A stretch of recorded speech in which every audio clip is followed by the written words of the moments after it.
안녕하십니까. 혼란한 정치 시사 이슈를 술술 풀어보는 송국근의 혼술 7월 8일 목요일 오후에 인사드립니다. 김종인 전 국민의힘 비대위원장 다시 언론의 모습을 나타내기 시작을 했죠. 어제 원희룡 제주지사의 이런 일종의 출정식에도 나가서 또 윤석열에 이어서 또 최재형, 김동연 다음으로 또 원희룡에게 별의 순간이 왔다 이런 취지로 이야기를 했는데, 자, 이렇게 저렇게 여러 가지 이야기를 하고 있지만, 그래도 김종인은 정치판에서 수십 년 동안 잔뼈가 굵은 인물입니다. 그리고 비례대표만 5선 5번을 했고, 또 진보, 보수, 여야 넘나들면서 책사 노릇을 했죠. 그래서 일종의 판을 읽는 그런 능력은 뛰어납니다. 단지 본인의 이해관계에 따라서 이렇게 말하고 저렇게 말하고 이래서 좀 불신이 많이 쌓여있지만 판을 읽는 능력은 뛰어나죠. 자, 그런 김종인이 오늘 판을 하나 읽었습니다. 상당히 의미가 있습니다. 뭐냐면 오늘 보도된 신동아 인터뷰에서 이런 이야기를 했습니다. 자, 윤석열이 지금의 지지율을 유지할 수 있다면, 지금 무소속인데 국민의힘에 들어가지 않고 있는데 지금 상태로 가는 수밖에 없다. 자, 지지율이 이 정도 유지되면은 지금 상태로 가는 수밖에 없다. 지지율이 지금 이 장모가 법정 구속이 되고 줄리 이야기 이런 것이 부인과 관련된 이야기들이 퍼져도 윤석열의 지지율은 아직 여전히 굳건합니다. 지금 오늘 발표된 리얼미터 조사에서도 33.2% 압도적인 1위가 나왔죠. 자, 이 지지율대로라면은 무소속으로 가는 수밖에 없다. 왜 그러냐? 굳이 지금 당에 들어가서 다른 후보들과 옥신각신하는 상황을 만들지 않을 것이다. 자, 지지율이 이렇게 높이 있는데 지금 당에 들어가서 이준석이 이야기했죠. 14명의 주자가 있다고 했는데 그 안에 들어가서 옥신각신하는 그 상황을 만들지는 않을 것이다. 이렇게 이야기를 합니다. 그리고 김종인 이야기입니다. 윤석열이 캠프 중심으로 행보를 해도 큰 문제가 없다. 그러다가 11월에 야권 단일 후보를 선출하면 된다.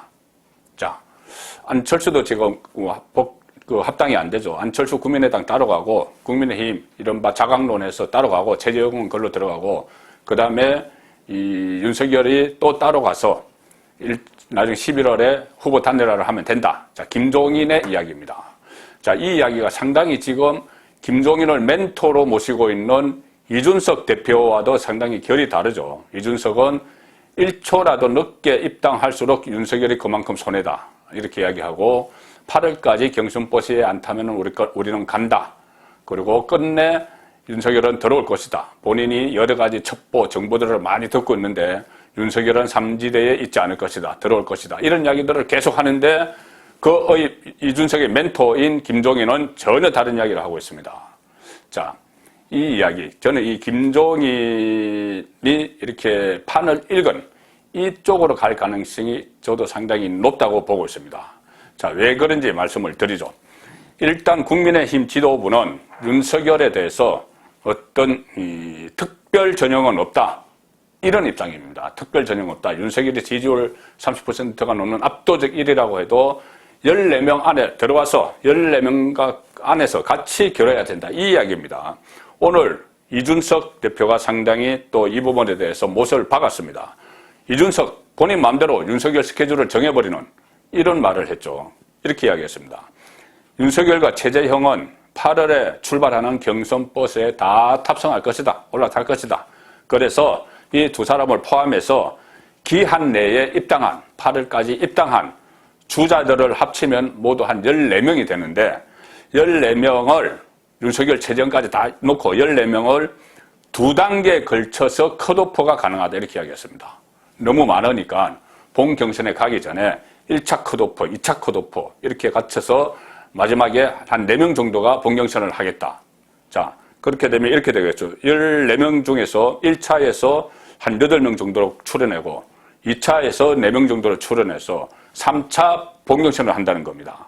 자, 이렇게 하는데 최재형도 그렇고 윤석열도 이 과정을 거쳐라. 이 이야기입니다. 자, 이것을 윤석열 입장에서 생각을 해보면은 본인은 지지율이 33%까지 나오는데 지지율 1%도 안 나오는 주자들이 있죠. 그 주자들과 경쟁을 하라는 이야기가 됩니다. 하는데 그냥 경쟁하는 것이 아니고 1차 컷오프, 2차 컷오프. 그러면은 어떻게 됩니까? 13대 1로 싸웁니다. 민주당 경선 보시면 아시죠? 민주당 경선의 구룡, 이른바 구룡이 처음에 출발을 했고, 지금 뭐 후보 단일화 이광재는 탈락했고 했지만, 어쨌든 이재명 대 반 이재명 구도가 딱 형성이 됐죠. 8대 1로 싸웁니다.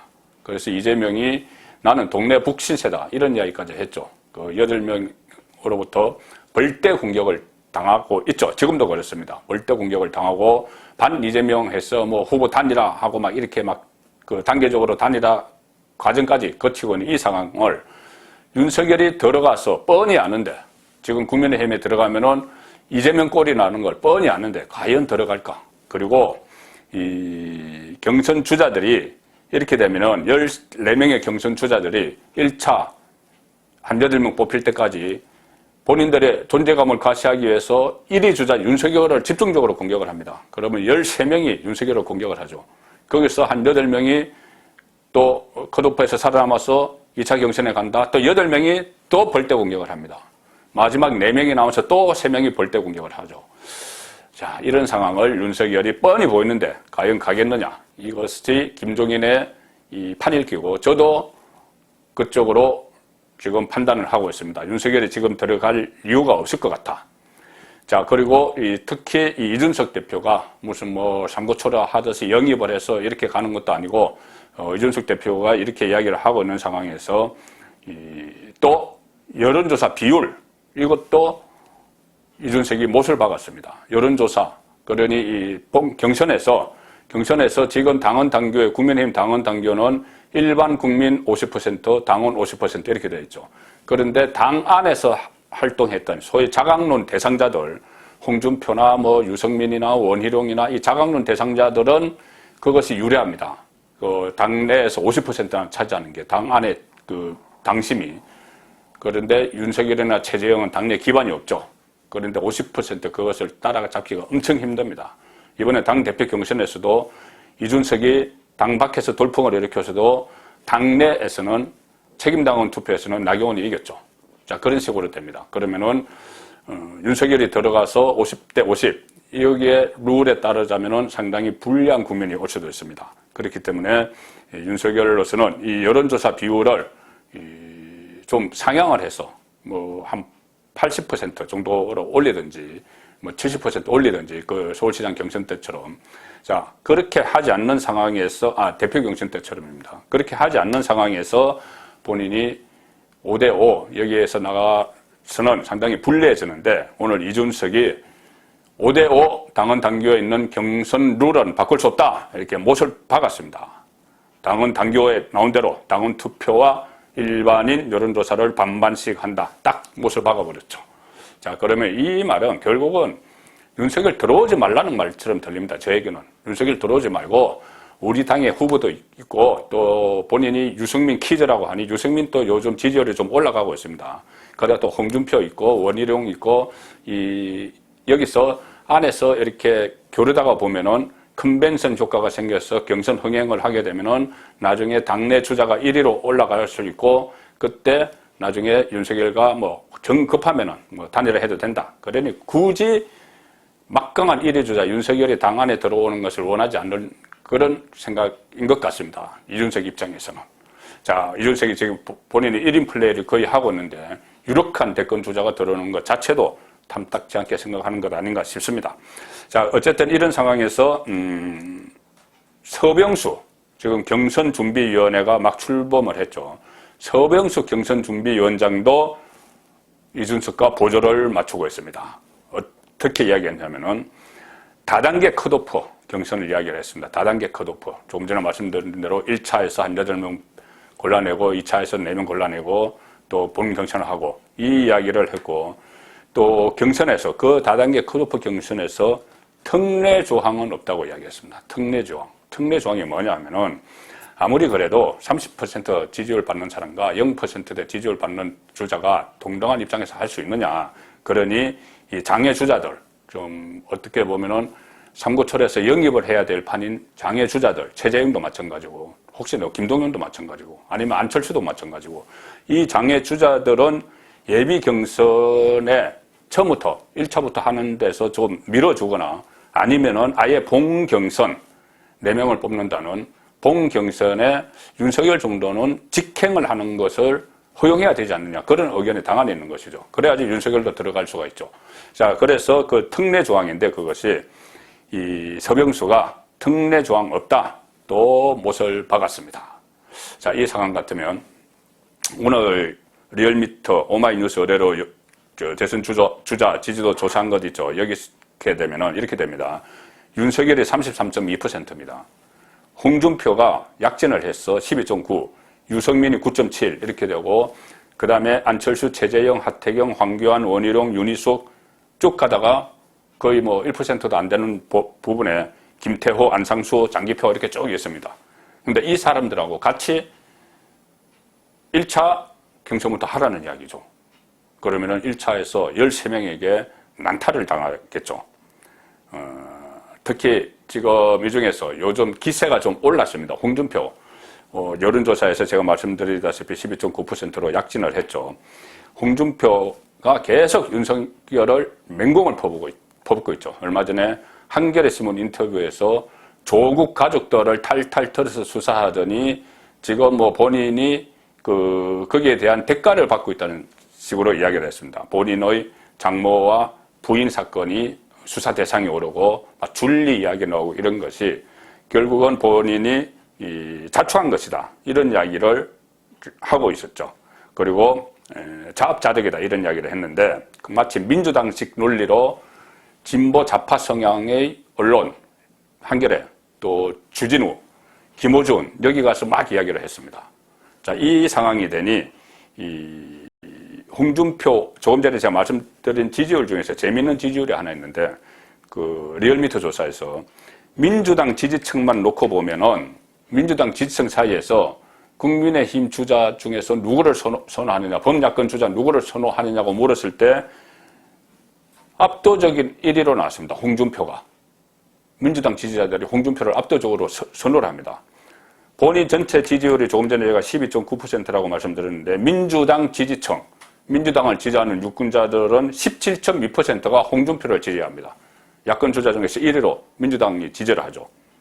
그 다음이 유승민 13.9%, 유승민, 뭐 안철수, 윤석열 이런 식으로 갔는데, 홍준표를 민주당 지지자가 압도적으로 지지한다.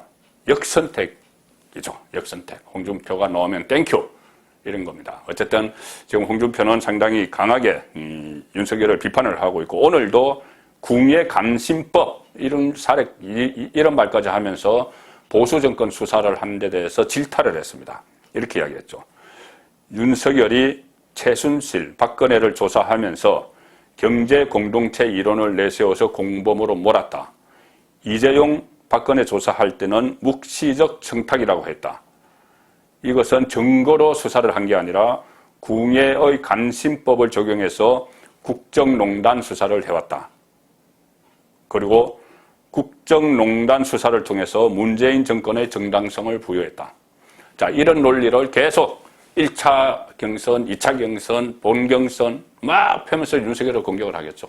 그럼 다른 주자들도 덩달아 그렇게 막 공격을 할 겁니다. 그러면은 이 당내에 아직 친박, 박근혜 전 대통령 세력, 친이 세력, 잔존 세력이 남아있는데, 그 잔존 세력을 자극을 해서 반 윤석열 분위기로 몰아갈 수가 있습니다.